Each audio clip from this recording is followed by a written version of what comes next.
Good afternoon, everyone. So I think I'm going to ride on the previous speaker and the theme of Gen Z. Quick show of hands. How many Gen Zs do we have in the room? Okay, how many of us are working with Gen Z? So how many and how many of us have children who are Gen Z? So clearly they're all around us, right? And that's what we're here. And we all know that they're different. And we've been spending as researchers and brands, I know we've been spending the last 1-2 years at least trying to decode them. And that's what I think we are here to do. Yeah. So, good afternoon, everyone. I'm Rashmi from Z. I'm Uttara from Third Eye. And we are here to take you through a generation that not only defines our workplaces, our homes, but also a culture. Yes, we are talking about the Gen Z. So picture this. You're looking at LinkedIn at 10 o'clock and you see this Gen Z colleague of yours and they're posting. And if you're by chance connected with them on social media, you'll see them posting memes at 2 a.m., right? Interesting, right? Yeah. And when was the last time you really saw an 18-year-old who says he wants to be a doctor and open a dance studio, or an influencer with millions of followers but is very lonely at heart? So that's the generation that we're talking about, the generation that defines the paradox that we face today. Yeah. Right. Click. Up and that. Yeah. Yeah, one more click. Click, click. Numbers. Sorry, my bad. Yeah. So 65% of India's population, 30% of India's workforce, 43% of India's consumer spending. They aren't just numbers, that's scale and that's influence. So let me ask you again, so how many of we all work with Gen Z and we interact with them, in our workplaces, in our homes, and like many of you all said, as parents. And how many times have we really caught ourselves say that this is a generation that's so different from us? We were never like this at their age. At Z, we are content creators and we've successfully created content across generations. So we've created content for men, we've created content for women, we've created content for family. But when it came to Gen Z, we realized that this was a different generation. They were ahead of us in every way. So how do you really create content for a generation that not only views it, but critiques it, memes it, remakes it, and also co-creates it? And that's why we realized that we needed to really understand Gen Z better. And our vision for the company was to establish Z as the go-to brand when it comes to Gen Z. And this meant understanding them in every aspect and to drive youth centricity across the organization. And we needed to understand youth not just as audiences or partners in our story, but also as human beings. So what is Gen Z? And that's what we're saying. Gen Z is actually a generation of ands, right? They're self-critical and self-loving. They're consumerist and also conscious. They're hypersocial and quietly reflective. They're proud of their roots and hungry for global exposure. They stream and scroll. They binge watch and build playlists. Their inner world is actually a spectrum of paradoxes, right? And that's really what makes them very different. So different that if you look at the previous generation, they live their lives with and versus the previous generation where and became a source of conflict. Yeah? Hi, I'm Adit. Sorry, I'm just going to go back. Yeah, so at Z, our audiences are creative right-brained people, and the best way to really connect with them is through a storytelling format. So what we did is we took all the insights and created it into the form of a very interesting video, which we'll see here maybe for a few seconds given the paucity of time, but it explores a relation between a millennial sister and a Gen Z sister and their diverse point of view on life. Hi, I'm Aditi, a 30-year-old married millennial who's adaptable and hardworking. Meet my Gen Z sister, Richa. She's 24 years old and thrives on good vibes and hustle. Welcome to a day in the life of Richa and Aditi. Why is my choti behan looking so sad? Yaar, don't move to Mumbai, no. हमारे weekly gossip और अदरक चाय के बिना, how will I survive? Richa, Sid and I are a team. And it... So I mean, we've established there are a generation of paradoxes, right? And it sort of plays itself out in many aspects, right? They want to hustle, they want to have a slow life, they're also individualistic but deeply communal. They're ambitious, but they're also emotionally generous.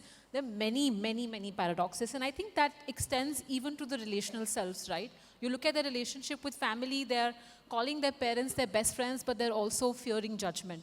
They talk about many friends and yet talk about deeper friendships with a very, very few. They talk about love as an escape, but also a fantasy. I mean, we're all aware of the Sayyara effect, right?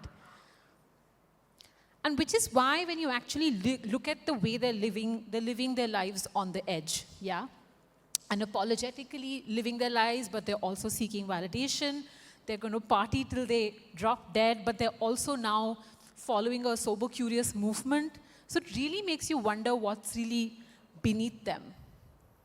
So what we realized is that as broadcasters, we needed to create content very differently for them. So this was a generation that wanted to participate in the narrative progress, but at the same time, they wanted to stand apart. This was a generation that was very modern and wanted to do their own thing, but yet they were very culturally rooted.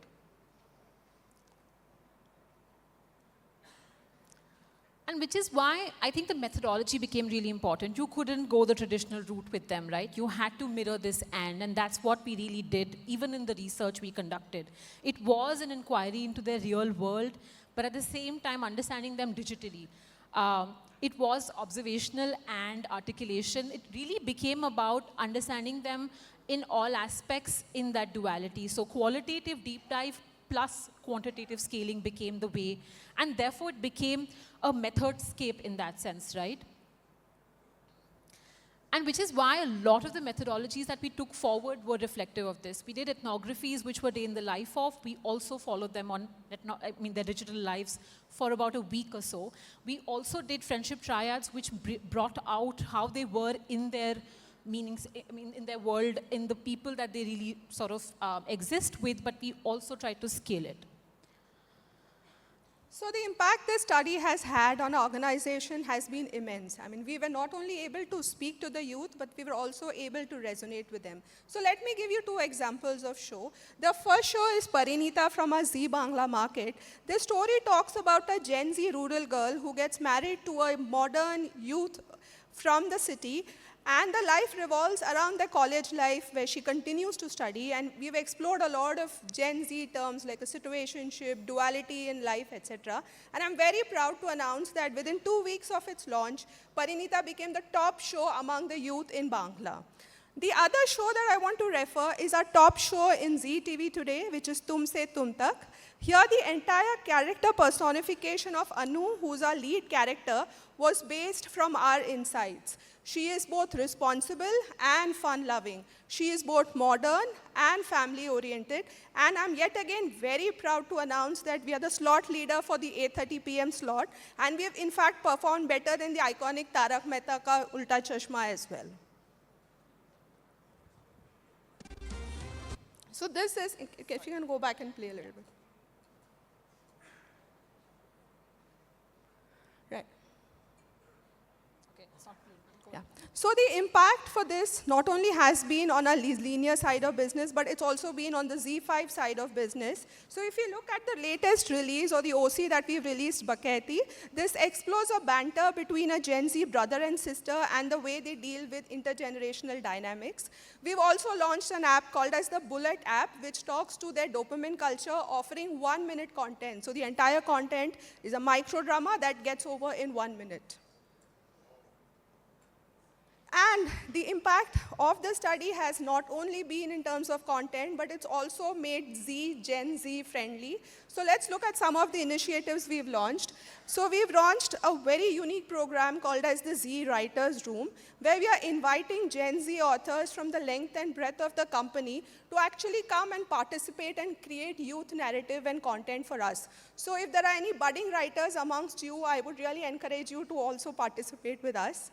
The other program that we have, which was an internal program, was Aspire, wherein again we kind of built and worked on the Gen Z leaders within our system so that they can take on larger roles. We also had a whole podcast done by our HR, which spoke about intergenerational dynamics. And here is our HR Spock, where she's actually talking about the policy changes that we've done for Gen Z. So as you can see, the impact of the study was huge on us. So just to end the session, yeah, so what we realized is that Gen Z is really not a challenge to be solved. It's a generation to be understood, to be embraced, and to co-create with. Because eventually what we need to do is to create content not just for their truth or their trends, but we need to create content for their voice. So it's not about the noise, it's about the voice. Thank you.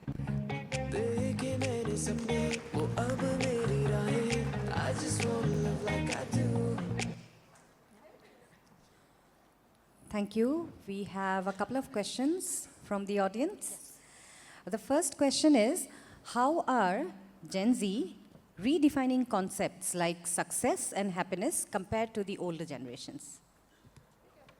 So for them, success actually becomes very interestingly different, right? And when we did the research, we saw that come alive very interestingly. For millennials, it really became about a very set template. So getting a good education, getting a secure job was really what the template of success was for them, right? Going up the ladder in my job or setting up my business from scratch. But for Gen Z, what we realized, I think the one big difference was the fact that for them, success was not tied to education or career in that sense. Money became a very big factor that sort of drove them. And even within education and career, the spin was, education was a lot about self-learning. And career also became about, I'm going to learn a lot from many places and then try to do my own. I mean, we all are aware of the entrepreneurial zeal that they carry. And that really makes them very different from millennials. So we heard multiple cases of engineers who wanted to be gamers and doctors who wanted to open dance studios. So as they say, you know, Generation Z is many me's, where they want to do everything together. Thank you. So we have one more question which is slightly longer because there is a context to it. So I'll read it out for you. How do we channelize and tap into their energies, Gen Z's energies? Because it's driven by reactions majorly such as social media. Their behavior patterns are constantly moving as live as the YouTube click, views and Insta reactions from a post to a story to an influencer value proposition. So how do you think research will be able to constantly track these ever-changing reactions based revenue channels and challenges of researching Gen Z? So I think with Gen Z, I mean, in that sense, it does become tricky, right? But I think what we need to remember is social media does play a very big role, and we can't deny that for them. But I think the key difference is we also tend to limit them to just that. I mean, they are all about fun, but it's that fine line between it's not about non-serious, right? It's about also going deeper.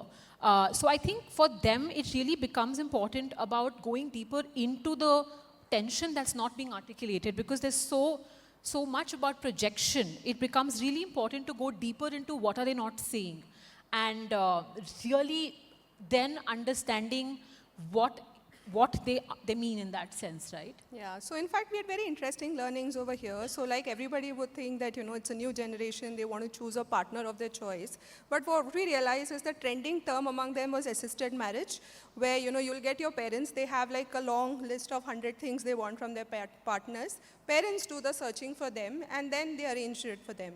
So it's more about arranged marriage to assisted marriage. So the duality is what we're referring to. Thank you so much. So if we have a minute, I wanted to really play the video, which was a very lovely video. I'm sure the audiences would love to see it on the deck. Sure, we have time. We can do that. Should we go back?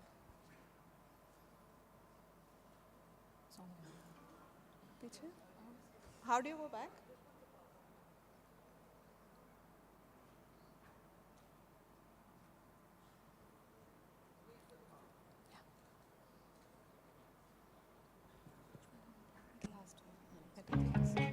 So it's a 1-year-long study, and I think both our teams have worked very hard. So we really want to show you some key insights. Play.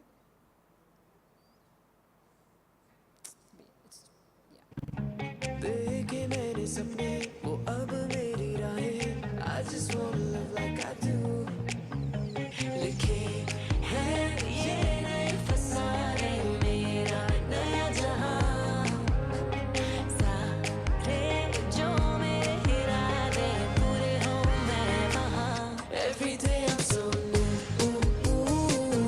I'm feeling so true I'm free to renew and I'm feeling so true